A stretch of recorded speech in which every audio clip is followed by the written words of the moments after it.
So now that everything's in Canadian dollars, it's nice and simple. All you do is you do a NPV calculation using the discount rate, and you're going to multiply everything by a PV factor to get it back to the present dollar.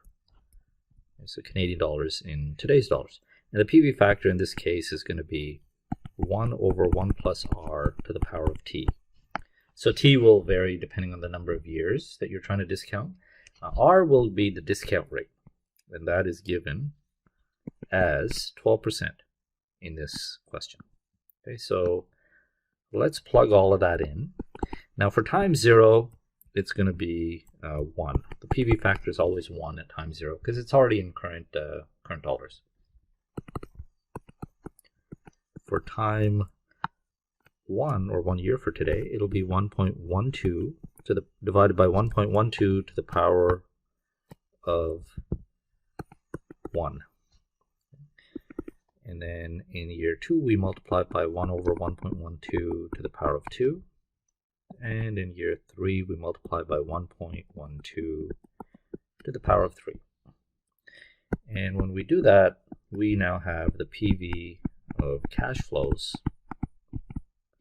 And this is all going to be in Canadian dollars. Okay, so year 0, which is right now, we have negative 6.5 million.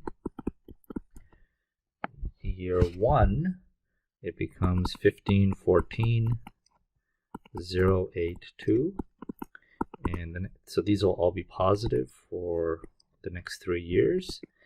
Year 2 becomes 1630, 183, and then the final year it becomes 4387966.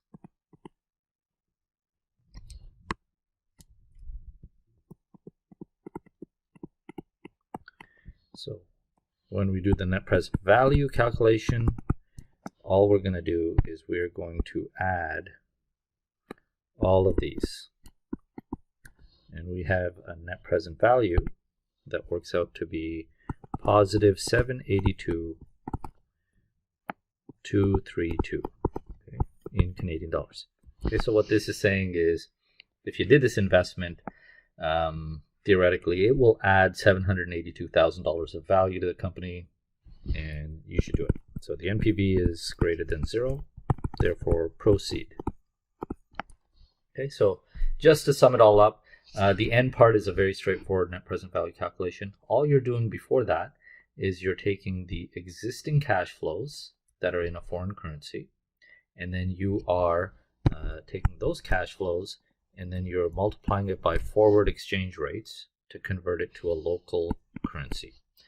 And then beyond that is a normal NPV calculation. So it's a little more cumbersome, but not really much more complicated. You're just applying the interest rate parity formula in your calculation of the forwards.